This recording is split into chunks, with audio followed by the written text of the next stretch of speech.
৳20 ফুচকা খেতে এসে কেউ আবার ভিডিও করে নাকি? কি রয়েছে এই ৳20 ফুচকায়?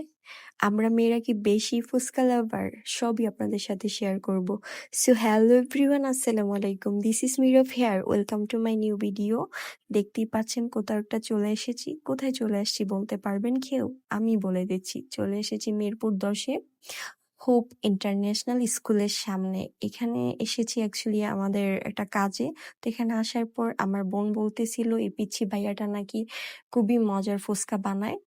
তো আমার বোন খুবই লাইক করে ওর হাতের ফুচকা। দেন আমাকে বলার পর আমিও চলে যাই ওর হাতের ফুচকা ট্রাই করতে। যদিও আমি একদম ফুচকা পছন্দ করি না, বাট ওর কথায় আমি ট্রাই করতে চলে গিয়েছি। বিশ্বাস করেন ৳20 ফুচকা এত মজা হবে আমি ভাবতেও পারি নাই। আমার কাছে খুবই ভালো লেগেছে। ওই ভাইয়ার কাছে আসলে আপনারা ৳20, ৳30, ৳40 মধ্যে পানিপুরি, বেলপুরি, বড় বেলপুরি, ফুচকা ওই আইটেমগুলা পেয়ে যাবেন। সো আমাদের আরো যা যা কাজ ছিল সবকিছু সেরে আমরা রিক্সা নিয়ে নিই বাসায় চলে আসার জন্য। কথা হবে অন্য কোনো ভিডিওতে। ভালো থাকবেন সবাই। আল্লাহ হাফেজ। Thanks for watching.